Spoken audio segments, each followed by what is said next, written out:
some tweets that seem to be conspiracy theories. Some of these conspiracy theories have turned out to be true.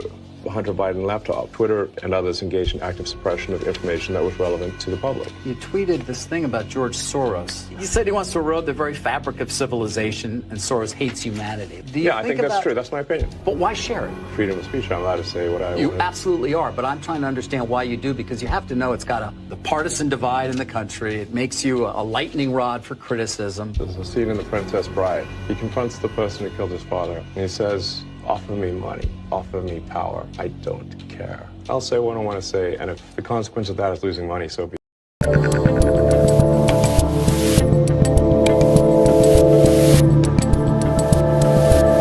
How you doing, people? I'm Dave Rubin. This is the Rubin Report. It's November 30th, 2023. Can you guys believe tomorrow is December? It is December? Sweet Jesus, this year went by fast. We are live streaming on Rumble, on Locals, and on YouTube. Share, subscribe, tap that notification bell if you have not. And as always, there is a post-game show where you can ask me questions, you can offer up your own thoughts, you can correct me, you can needle and poke me, whatever you'd like to do at rubinreport.locals.com. And our cold open today of Elon Musk, you may remember that clip from a couple months back, but that really is going to set us up for today's show. We're doing a community Q&A, but I want to sort of open up with a couple stories related to Elon, because he was doing a live CNBC event yesterday with this guy, Andrew Sorkin, and he just absolutely unleashed. I think the inner tiger of this guy has fully come out. He's very soft-spoken for the most part. I've spent a little time with him. He's thoughtful. He's kind of soft. I think he sort of runs cool, actually. Maybe not in his business decisions, but I think his temperament as a human being is kind of cool. But in light of everything that has happened with him in the last year and a half, where before that he was a darling of the left and he was helping with green energy and electric cars and he was a good liberal and all of those things, and how they have subsequently treated him in this last year and a half since he got X, started allowing for more free speech, and of course in the last 2 weeks is suddenly being called the #1 anti-Semite in the world, while, the lefties celebrate Hamas. I think he has just about had it. So let's just dive into clip number one. So here he is at this CNBC event, and he's asked about what he's going to do about the advertisers who are now trying to blackmail X, basically all of these companies that are saying, hey, if you allow anti-Semitism, if you allow hate and racism on the Twitter, what will you do? Now, obviously, you know that there's a public perception that, and you're clarifying this now, but there's a public perception that was part of a apology tour, if you will. That this had been said online. There was all of the criticism. There was advertisers leaving. We talked to Bob Iger today. I hope they stop. You hope? Don't advertise. You don't want them to advertise? No. What do you mean? If somebody's going to try to blackmail me with advertising, blackmail me with money, go yourself. But go yourself. Is that clear? I hope it is. Hey, Bob, if you're in the audience. You know what's funny? You know how on this show, occasionally I do drop the F-bomb and I try to control it, and sometimes I can't. Sometimes Connor's fingers a little bit like this because he's trying to bleep things. That's what they've pushed him to. Does that strike you as the Elon Musk that we all know, that I've shown you a zillion clips of calmly explaining things, talking about his belief in free speech, talking about why he thinks that, I don't know, say getting information out to people is an important thing, et cetera, et cetera. They pushed him into this. Also, the way that Andrew Sorkin asked the question, people are saying the public perception is this. No one in their right mind thinks or ever thought that Elon Musk is an anti-Semite. These people find racism everywhere except where it actually is. We were able to come up with an alternative view of the exact same clip. This is going to blow your mind. Watch this one. there's a public perception that was part of a apology tour. There was advertisers leaving. We talked to Bob Iger today. I hope they stop. You don't want them to advertise? No. If somebody's going to try to blackmail me with advertising, blackmail me with money, go f*** yourself.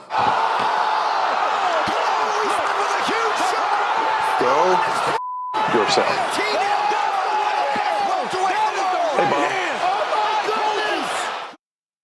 There's the internet for you. I have no doubt that some people at Media Matters are watching this right now going, Dave Rubin's sharing misinformation, somebody, blah, blah, blah. Elon continued because, he bought this thing for $44 billion, a company that certainly was not worth that. And, well, not only was it not worth that, it's been purging money. It was purging money before him, and it's been purging less money, we think, since him. And he also fired half the company and everything else. But it, unfortunately, is on the road to bankruptcy because you can only purge money for so long, even when the richest man in the world owns you. So he was asked about that. Well, let me ask you then. That's how I feel. Don't advertise. How do you think then about the economics of X? If part of the underlying model, at least today, and maybe it needs to shift, maybe the answer is it needs to shift away from advertising. If you believe that this is the one part of your business where you will be beholden to those who have this view, what do you do? Why? I understand that, but there's a reality too, right? Yes. No. I mean, Linda Yaccarino's right here, and she's got to sell advertising. Absolutely. So, totally. No. Actually, what this advertising boycott is going to do, it's going to kill the company. And do you think that and the whole world will know that those advertisers killed the company, and we will document it in great detail. But those advertisers, I imagine, are going to say, we didn't kill the company. Oh yeah. They're going to say, tell it to Earth. But they're going to say, Elon, that you killed the company because you said these things, and that they were inappropriate things, and that they didn't feel comfortable on the platform, right? That's what they're going to say. And let's see how Earth responds to that. That is so good. It is so right. First, I also want to note, I talked about his temperament and he runs kind of cool. Even the way Elon speaks, he's kind of stammers a little bit and you can see that he's thinking things through and almost as if his brain is working a little faster than his mouth. So when they push him to the FU, when they push him to that, you have to understand something has shifted with him. I am telling you, mark my words, that clip, what you just saw right there, I think he just drew his line in the sand, period. He just said, basically, you can't buy me out, right? You can't threaten me with money. So if ultimately this company fails, because even I can't lose hundreds of millions or billions of dollars a year, everyone will know, tell it to Earth, you MFers did this. And there's a certain irony. I don't know much about this Andrew Sorkin guy, but he works, I guess, for the New York Times, or at least in partnership with the New York Times and CNBC, because that's what was behind his head over there. The New York Times lies about everything. The New York Times has shared far more actual anti-Semitic conspiracy theories and pushed more BLM BS and lied about vaccines and everything that the New York Times does. But that guy has the temerity to sit there and make it seem like Elon Musk is the bigot, which is a perfect segue to our next segment, because then he asked Elon just sort of pontificated on something that I think we all see. It's the fake good guys, right? It's the virtue signalers who pretend they are good while doing all of the wrong things. Tesla currently sells twice as much in terms of electric vehicles as the rest of electric car makers in the United States combined. Tesla has done more to help the environment than all other companies combined. It would be fair to say that, therefore, as a leader of the company, I've done more for the environment than everyone else, and any single human on Earth. How do you feel about that? No, how do I feel about that? Yeah, no, I'm asking you personally how you feel about that, because we're talking about power and influence, and I'm saying what I care about is the reality of goodness, not the perception of it. And what I see all over the place is people who care about looking good while doing evil. Them. Okay? Do you see how they could push a good man into starting to seem like he's the crazy guy? Now, I don't think he's the crazy guy. I don't think you think he's the crazy guy, but you can see it, right? Here he is saying, hey, I've done more for the environment. He's not saying it to pat himself on the back. What a great line. I believe in the reality of goodness, not the perception of goodness. That's what virtue signaling is, right? Everyone virtue signals about how wonderful they are and all the things that they do, and everyone else is bad and they're so good. Here's a guy actually doing good. He has done good with Tesla. I can tell you this, we have 2 Teslas, okay? We have 2 Teslas. And even if Tesla was doing jack shit for the environment, the cars are awesome. Everyone that gets in my car that's never been in a Tesla is like, this is the coolest freaking thing ever. They drive beautifully. They're the safest car on the road. Everything else, putting aside any of the environmental stuff. He'd also like to make a buck while doing some good for the world. And not only is he doing good for this world, he is literally trying to get it so that there will be interplanetary life, which ultimately we will need because this planet is most likely going to burn, right? Like that is sort of where it's all heading. And by the way, it's not going to burn because of climate change. It's going to be burning because of all the lunatics who are gladly setting ablaze all of the goodness that humans have worked on over thousands and thousands of years. So the reality of goodness over the perception of goodness. Dare I say there's a little bit, this is going to sound like really lofty, but there's a little bit of like a Jesus quality there, right? Like there really is. He's trying to do good, and what is the system doing to him, right? Christmas is coming. That is kind of the story of Jesus, right? Here, a good person in a bad time is suddenly thought of as the bad guy. And actually, I'm on it with the segues today. That's a perfect segue because last night, speaking of bad people virtue signaling, so they do not do good things. They pretend to do good things, but they're usually doing evil things, unlike Elon Musk. There was a, quote, flood the tree lighting for Gaza protest/riot outside of Fox News headquarters and the Christmas tree in Rockefeller Center, the famous Christmas tree that is beloved by New Yorkers of all religions and stripes and walks of life. I used to go there growing up. We would take trips into New York City to see the Christmas tree. Here's some video of the protest at the tree last night.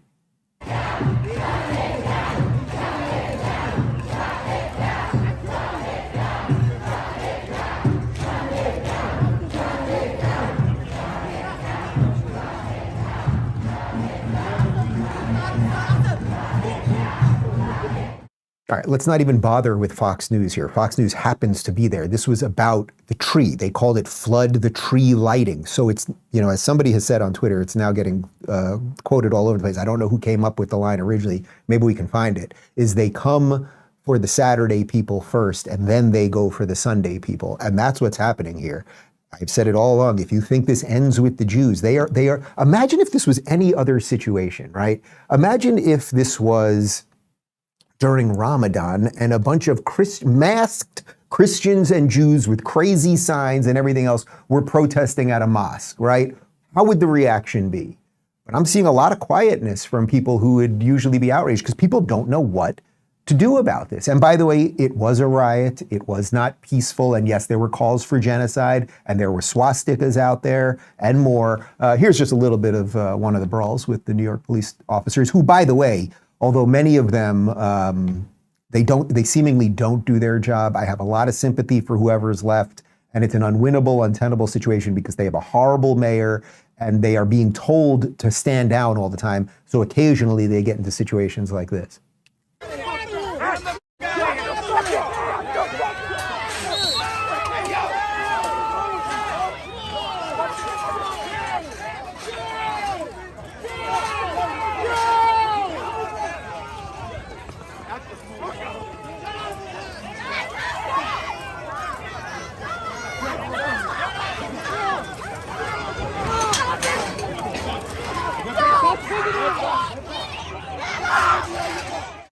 I have simply no doubt that guy that was resisting arrest or fighting with the cops is not in jail right now. Like there's just I have no evidence, we checked this morning, that anyone got arrested there. Now I want to just show you one more. Because if you think that they are not brazenly abusing whatever laws, I mean, they're not even laws anymore. So if no one behaves like they're laws, then they're not laws in these blue cities. But I want to show you one more. Check this one out. Tell me if this behavior is legal. I'm not a legal expert. Maybe we could get someone online. But tell me if this seems like, this should be allowed in a functioning society. What do you want? What do you want? What do you want? I can't hear you. What do you want? What do you want? What do you want?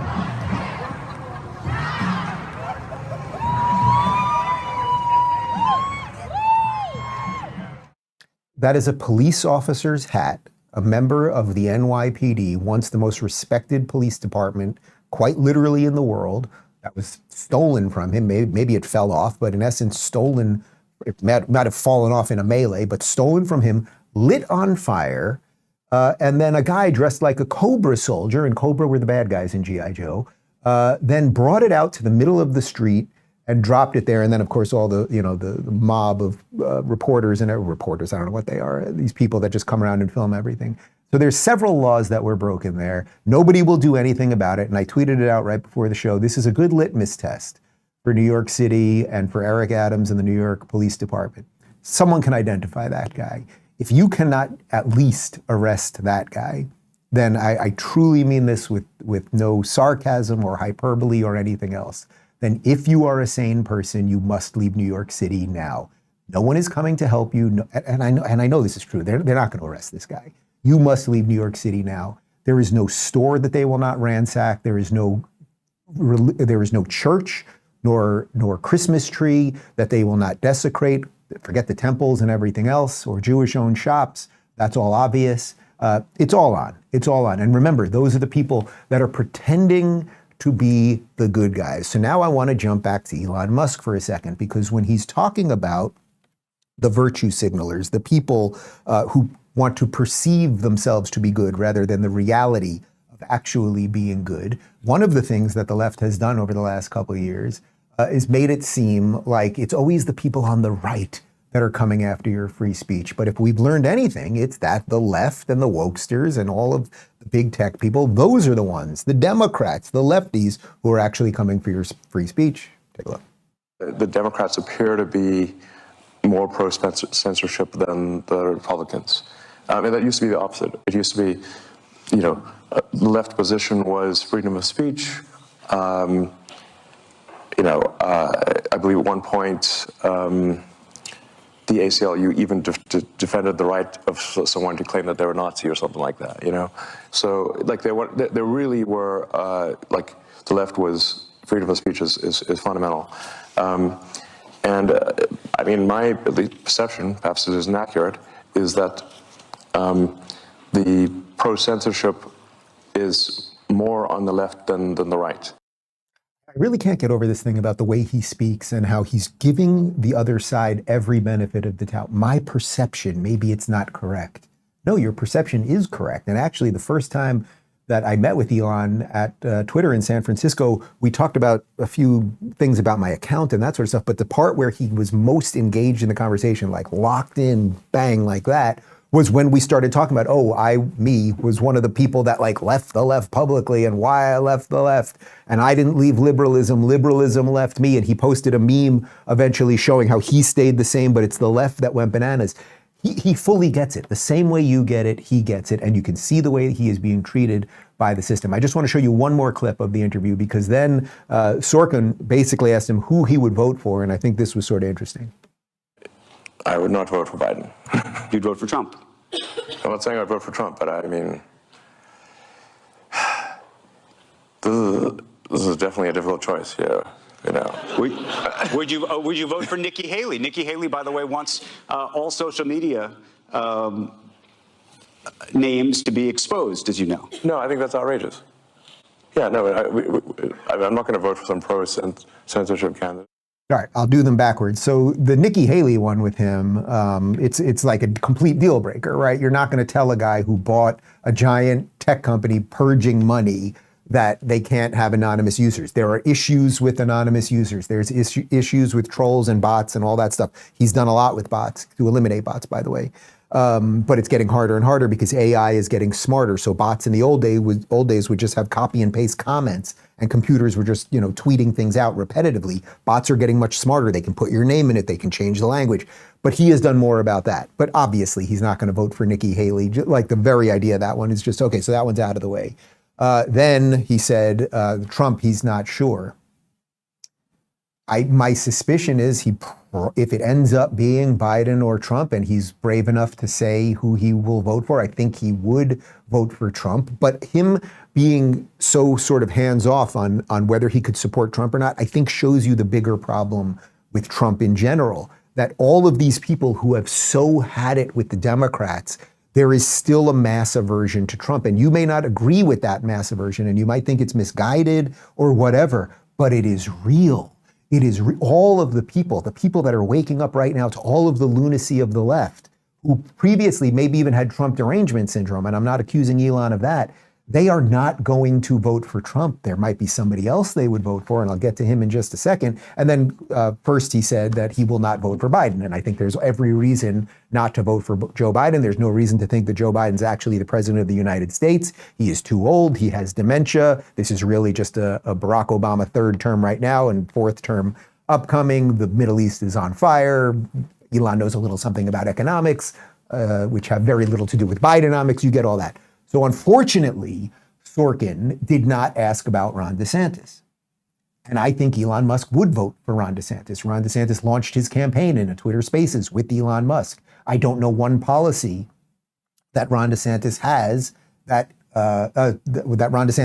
Elon Musk would not support. Maybe the abortion thing is a little bit much, but the president doesn't have that much to do with abortion at this point now that it's been kicked back to the states. So I would have loved to have heard him ask that, and I would have loved to have heard Elon's response to that. So, and I think, I guess if you want to just mention Vivek very quickly, I don't think Elon likes Vivek actually because Vivek thinks that climate change is a hoax, and I don't think that's the position of Elon Musk, just relative to what he said about who's done more for the climate than Tesla. It was making us think this morning when we were prepping the show. It's like, can you imagine truly, and I guess I'll do more of this over the next month and a half till we get to that first Iowa caucus, but could you imagine if Ron DeSantis was president?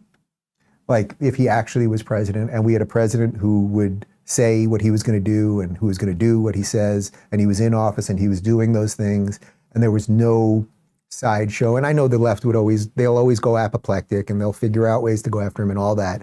But if the mainstream media, if they just didn't know what to do with him because it became clear to most people that we had a good, decent, honest man. And then we started doing things right in our country and we started replicating that Florida thing. And then every morning I would go, hello, it's February 6th, 2024. This is the Rubin Report. Ron DeSantis is president. I don't have much to say. Join us for a post-game show at rubinreport.locals.com. Okay, ciao. Wouldn't that be refreshing? I actually think it's possible. We shall see. All right, let's get to a locals community Q&A. Janzi says, hey, Dave, you've mentioned several times that Israel's prime minister will have to step down. I'm not sure I understand why. I think he's done everything that would be expected for a country to defend itself. I personally think he waited too long to retaliate. Well, I think ultimately after this, he has to step down. Now, the question is, what does after this mean? Because this thing is not going away. Hamas is making it very clear. Suddenly they're saying, oh, they don't even have all of the hostages. Maybe Islamic Jihad has some and some other groups, and they've lost some people. They want to elongate this thing as long as possible. And part of the problem, Israel's in an unbelievably difficult spot, not just because of the horrific things that happened to their people and the hostages, but because they did this pause right now, right? We're in this temporary ceasefire right now. They're getting their people back. They're getting women and children back. They're not getting men back yet, but they're getting some of their people back. And it's allowing the people there to breathe again, right? To see some of their saved citizens. And this is deeply important, right? And it's very easy for any of us to say, no, you don't negotiate at all. You just keep attacking. But it's like, if that was your sister, if that was your mother, you might think a little bit differently. So these are incredibly difficult things to think about. It's going to go on for a while. They're going to have to restart. Like at some point, they'll get a certain amount of people back, and then they'll just say, no, we have committed to toppling Hamas, and we are going to do that. And by the way, it's what they have to do. This is an existential fight. They have a terrorist group funded by Iran on their borders that is just saying, it was literally right before I started the show, I saw a tweet from the founder of Hamas basically saying this was a pre-run for the much bigger things that we plan on doing. So you have to destroy them. The issue with Netanyahu, and anyone can argue maybe they waited a few days too long to prepare for the ground war. I mean, they knew there were all these underground tunnels and there could be bombs everywhere and booby traps and all of this stuff, right? The reason he has to step down is because at some point after all of this, you have to get to some kind of national healing. The guy has been on and off prime minister for over 20 years. He's done an unbelievable job. And it's very sad for, I would say, the country and for his legacy that what people will mostly remember him for is the failure here, the security failure here on the 7th. And they'll figure all of that out. They have incredible technology. They'll figure out exactly what happened and all of that stuff. But I think the only way the country will be able to heal is he will have to say, this thing did happen under my watch. Thus, it is my fault at the end of the day. And then I got you through it, right? We're still here. It was painful. We're still here, however long that took. But now I have to step aside. And I think he'll do it because I think he loves his nation that much. And I think he would do it without a lot of fanfare or anything else. You know, interestingly, I watched, on the way back from London, I watched the movie Golda, which is about Golda Meir, who was the prime minister of Israel during the Yom Kippur War in 1973. It was a little difficult to watch, actually, because in light of everything that's going on, but I wanted to watch it. And it basically is taking place as post the war. So they've won the war, but they got very close to losing the war. And she's being questioned by all of the authorities on what her role in almost losing the war was and why didn't they do anything earlier. You know, and she basically says something to the effect of, you know, when you leave this job, you're pretty much a failure. Like if you leave the job as, in this case, prime minister or president in a place that it is so difficult to survive, like something horrible is going to happen on your watch. And your best hope is that it's a little bit better when you got out than when you got in. And that's the tough part for Netanyahu right now. Rachel says, when did you start growing your beard and mustache? And would you be willing to throw back to a pic without them? So I started this beard. It was, I believe, in August of 2017 when I went off the grid. I just was like, I'm just not going to shave for a month. I think we do have a picture from right before that. So that's me right before that. Now I do have to note, you know, I've lost some weight, but I'm a little like bloated in the face there and puffy. I was on, some of you remember this, I was on this crazy, I didn't talk about it at the time, but I was on this crazy experimental medication because I had developed alopecia areata about a year before that. It's an autoimmune disease. They don't know why it comes. It was a horrible, horrible time. I was losing huge chunks of hair, mostly in the back of my head, but on the top too. It was really horrible. And I went on this experimental medication. Basically, the idea of it was you would put something almost like poison ivy. That's the way it was described to me. They put that on your head with the hope that your white blood cells will then attack that, the reaction that you're having, instead of attacking your hair follicles. So your hair will grow back because your white blood cells will then attack. Anyway, it was unbelievable. Put that picture back up. Like it was not a great time for me, but the promo shot was okay. The lighting was nice and everything else. But anyway, I like the beard. I think it gives my face a little definition. And as I often say, I'm more beard than man now. So the beard ain't going anywhere, but those were the old days. Anyway, let me get to one ad, guys, and then we'll continue with the questions. Are you tired of being targeted with phishing emails? Fed up with spam cluttering your inbox? Concerned about companies like Google or the government spying on your private conversations? Then it's time to start switching to StartMail. StartMail is a secure alternative to Gmail that lets you send emails like they're in sealed envelopes, making sure your communication stays private and secure. Secure services like Google collect your data and use it for targeted ads. StartMail is strictly an ad-free service that does not collect nor share any data with third parties for advertisement or tracking. Your StartMail account comes with all the features you need, including unlimited disposable email addresses to protect your inbox from phishing scams and hacking attempts. Switching to StartMail is super easy. If you're worried about your old email stored in Gmail, Outlook, Yahoo, and all the rest, they've got you covered. Their hassle-free migration tool lets you move your emails and contacts with just a couple clicks. No technical knowledge required. Over the past decade, StartMail has become a trusted name in email privacy, so why wait any longer? Switch to StartMail and experience the peace of mind that comes with a truly secure email service. Sign up today and save 50% on your first year subscription. Go to startmail.com/Dave and join millions of people who are moving away from big tech to secure email providers. That's startmail with a T.com/Dave. And now back to me. Okay, next question. Larry says, we have established that the corporate media have been lying to us about several issues and events. What else are they lying to us about? What do I always say? It's like, I'm not worried about the stuff they're lying to us about and like the algorithms and all of the tricks. Like I'm always worried about the things that we don't know about. Like what are the algorithms? I'm not worried about shadow banning per se. I'm worried about all of the other stuff. The mainstream media, they lie, like, again, I referenced it earlier, but the New York Times, the gall of Sorkin there to pretend that while he sits with the New York Times logo behind him, pretending that X is somehow a dangerous company and that Elon Musk is somehow a bigot, knowing all of the evil stuff that the New York Times has done just in the last couple of weeks, right? With the Al-Shifa hospital pretending they bombed it, and then they had to change their headline 3 times, and it turned out it was actually bombed by Hamas. And it also turned out that the picture the New York Times used on the front page wasn't even of the hospital, like that he would have the gall to sit there and pretend that Elon Musk is the bad guy. But there is no end to the bottomless hole that is these people and what leftism has become. I don't know. What else are they lying to us about? Honestly, it could be everything at this. I have no freaking idea.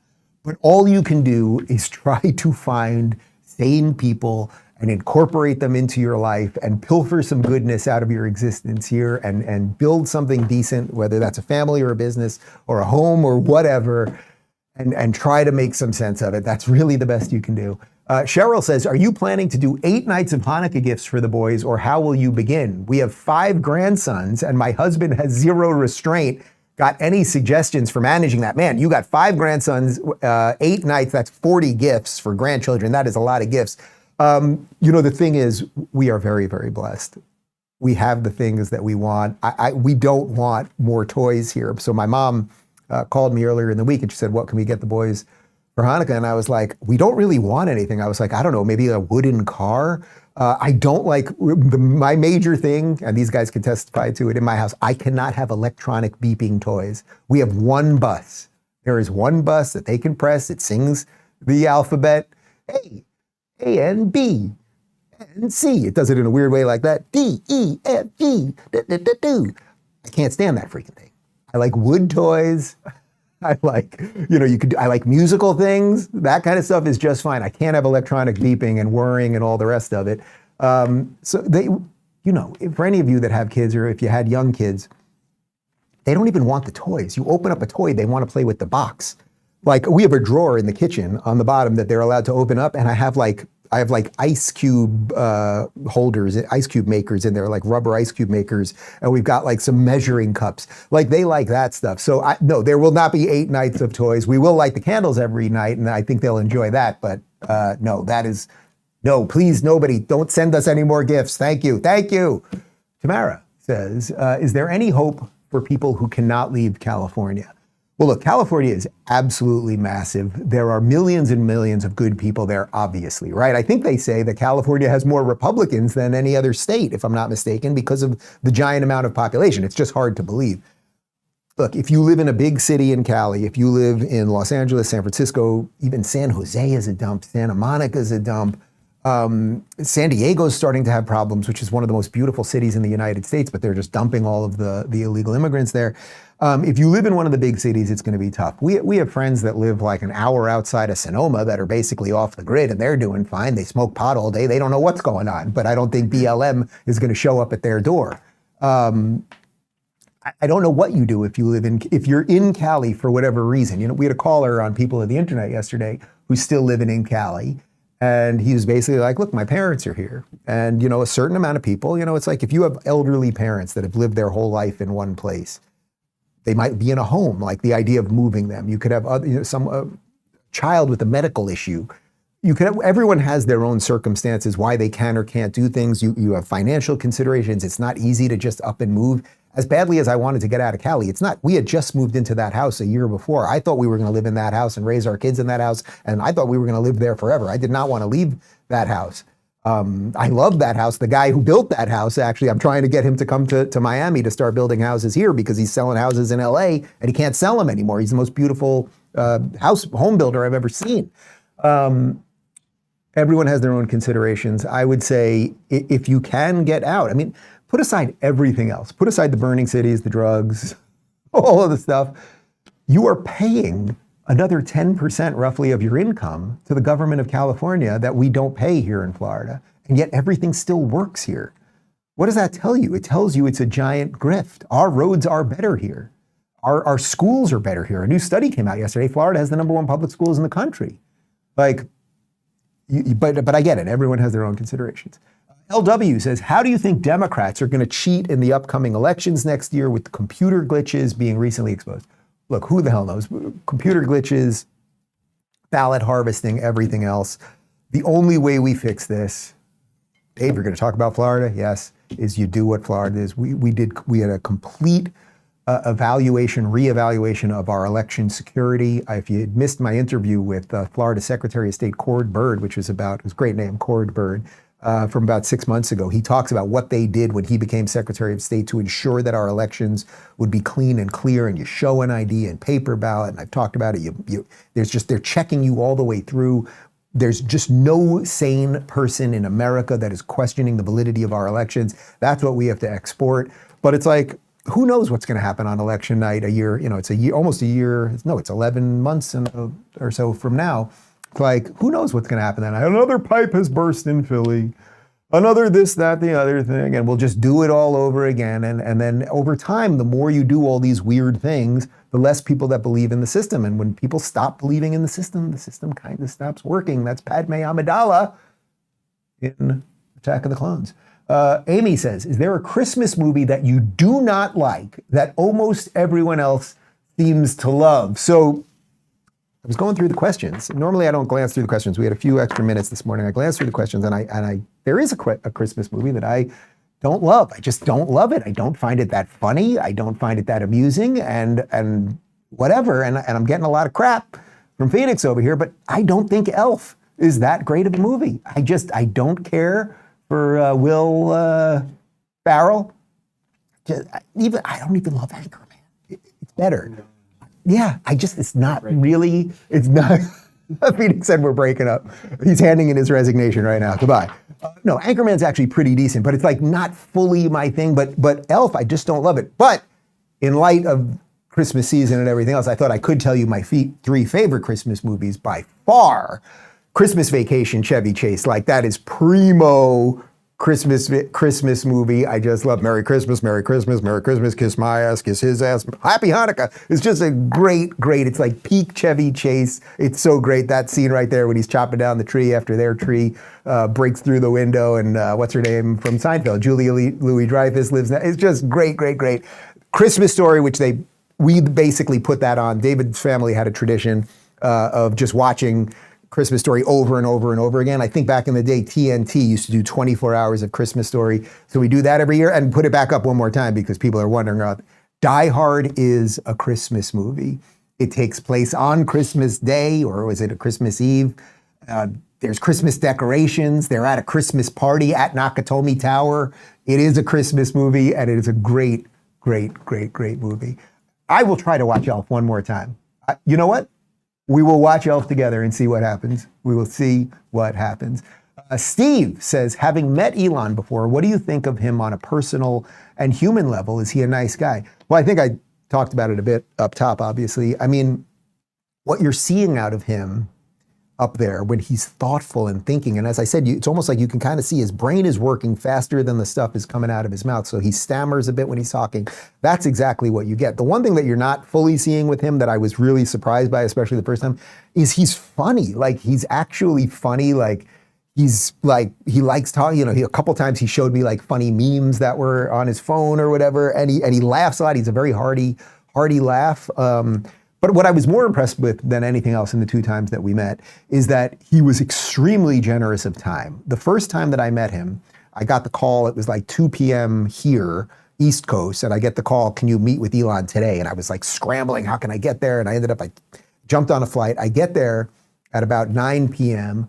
He's in meetings. They were like, all right, you'll probably have to meet him tomorrow, but hang around in the area just in case, because he does take meetings basically all night long. So I'm hanging out in the area by there, and you all know what's going on in San Francisco. It doesn't feel very safe and everything else. But I was with a friend, and then I get the call, okay, he can see you now. It was 12:30 a.m., and he's still taking meetings. I go into the office, and we chat briefly for a second. Oh, you're in Florida now, and okay, blah, blah, blah. And then he's like, listen, if the problems that you're having with your Twitter account are really, really severe, we could deal with this right now. He's like, otherwise I've had his eyes were kind of bloodshot. It was clear he was tired. He's like, but if the problems you're having are really, really severe, we'll take care of this right now. He's like, otherwise, would you mind if we took care of this tomorrow? And I was like, think how absolutely insane that is. I'm one random guy on Twitter, okay? Like, here's the world's richest man basically at 1 a.m. after a long ass day. This is just, basically a couple weeks after he got Twitter, with all of the other things. He's trying to send people to Mars. And he's like, yes, I'll stay awake to needle around and fiddle around with your Twitter account to figure out what's going on there. Like, how much more can I say about the guy than that? So there you go. Guys, let's talk about Gravity Defyer shoes, then we'll get to the next questions. I want to tell you about something that's been making my days a whole lot easier. Gravity Defyer shoes. These shoes are something else. As you know, I am a fan of comfortable footwear, but these shoes take it to a whole new level. More than just shoes, they're basically clouds for your feet. In a double-blind study by Olive View UCLA Medical Center and published in the Journal of the American Podiatric Medical Association, participants experienced 85% less knee pain. It's the most powerful shock absorption system ever put into a shoe. Gravity Defyer has patented Verso Shock technology. It's like a mini trampoline in your shoes. Whether you're strolling through the park, running errands, or even just lounging at home, these shoes have got your back, or I should say your feet.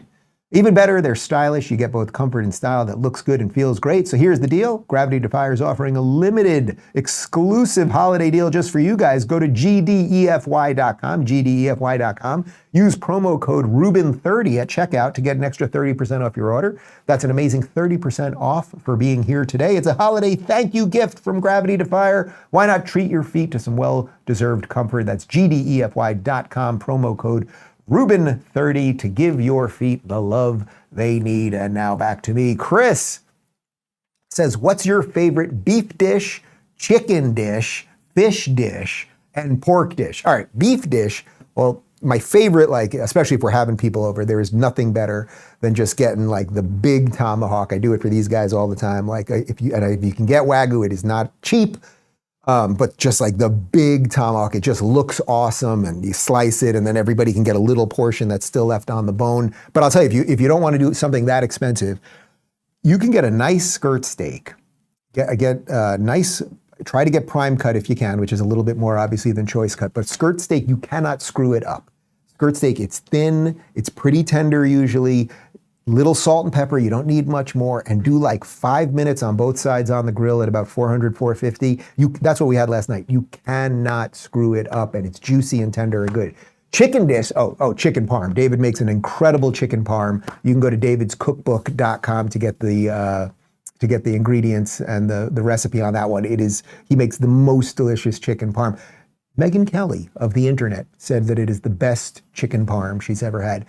Fish dish, I do a lot of simple salmon. I just throw the salmon in a cast iron, cook it at 400 for 20 minutes. But fish dish, David, he doesn't do it that often now because with the kids it's tough. But he'll take a whole branzino, fillet it. You can lightly grill it with some herbs. You get some thyme and some rosemary and a couple other things. Dice it up really nice, and you just put it on the grill, and it's just a little lemon, just perfect. Pork dish, I'm not a huge pork guy. I like bacon, but I'm not like, I don't go out. Connor loves the pork. Connor loves pork tacos. So let's just say pork tacos. Connor loves the pork. Samantha says, have you ever visited Portugal, and would you ever consider organizing an event in Lisbon? Jordan Peterson's show was a huge hit that he came out for a second round. I have never been to Portugal. I absolutely would. Phoenix, can you get us to Portugal? All right, Phoenix, we'll make it happen. We're going to go to Portugal. I would love to go. I think that portion of Jordan's tour was post our portion. We didn't do much in that part of Europe, but that would be absolutely fantastic. We didn't do it that much all over the world in certain spots. So, Randy says, who is the one person that you would love to be able to interview, living or dead? Well, I'd say preferably living would be better. Well, I've answered this one a bunch of times. It's corny, I suppose, at some level. I just want to interview George Lucas, the creator of Star Wars. I think his story, not just because of why I love the lore of Star Wars and the hero's journey, and just, he did cool things. One thing that he likes talking about, I've heard, because people ask him all the things about Star Wars, he gets tired of talking about it. But one very cool thing he did in Star Wars is pre-Star Wars, every future movie that there was, every sci-fi movie, anything that took place in the future, it was all very clean, right? 2001, the future was very clean. It was very white and it was very sort of docile and controlled. But in Star Wars, what you see are the Jawas and the broken down droids. And because even in the future, things will break down, things will be dirty and gritty and everything. Like, it's just an interesting thing to think about. But just that he created so much lore that captured my imagination, and it captured the imagination possibly of billions of people on planet Earth. I just think would be great. And the other part that I'd love to talk about, he was fighting the studios the entire time. They were cutting his budgets. He ultimately took the ability to monetize the toys, the action figures, which nobody thought boys would be playing with action figures. It was always girls played with dolls. Nobody really thought that boys would play with dolls, that he, they eventually called them action figures. And then that became in some ways bigger than the movies altogether, but he had the foresight on that. So yeah. Ashley says, how do I deal with my liberal Jewish in-laws this holiday season? The topic of the Israel war has come up a few times, and it's so mind-blowing how they can't see the people they vote for have helped facilitate this war. I get so frustrated and I just have to walk away. So how can I effectively communicate with these people? Look, this is tough. Unfortunately, what has happened to so many people, Jewish, Christian, whatever, atheist, doesn't matter, is that leftism and liberalism has become the belief set.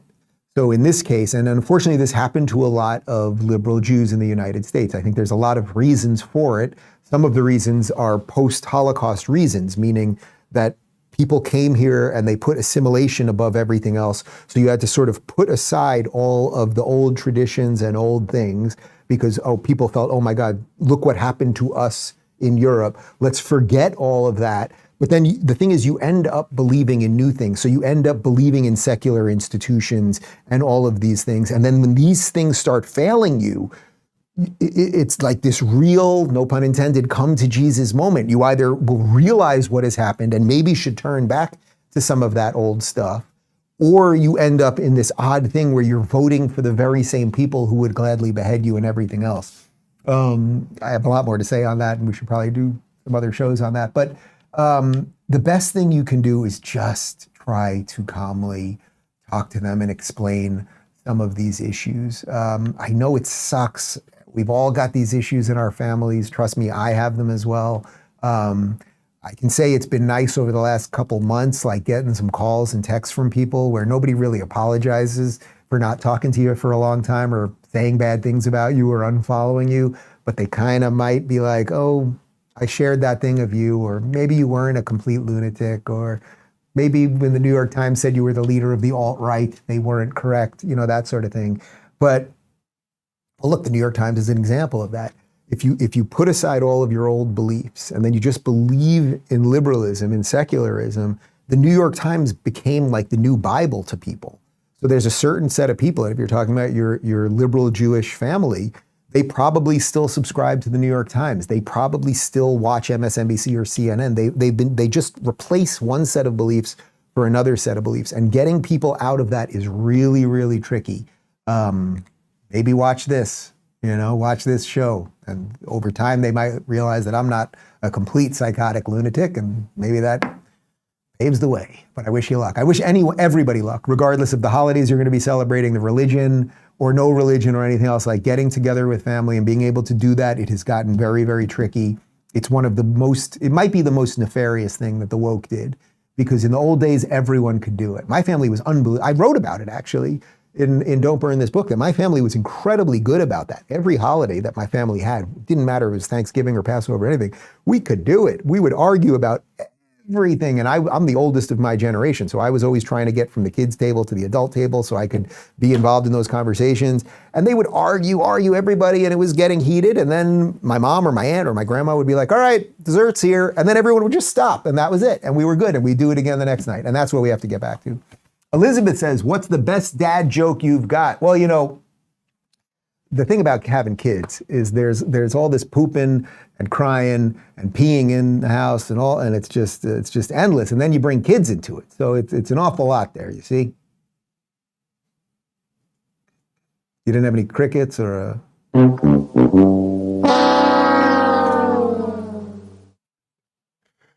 I'll give you another one. this one's about kids, and I don't remember the comedian who used to tell this joke, but there was a comedian when I was doing stand-up way back in the day who used to do this joke. It was something like, I'm at the supermarket, I'm in the melon section there, the fruit section, and there's this woman hitting her kid. She's just hitting her kid, and we're all looking like, oh my God, this woman's hitting her kid. What are we gonna do? It's like, what do you do? This woman's just beating her kid, and oh my God, what are you gonna do? I was gonna do something, but what right do I have to hit this kid?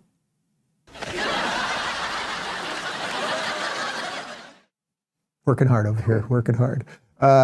Steve says, Dave, will we ever see a Don't Burn This Food cookbook of your favorite recipes? I'm sure it will be a hit.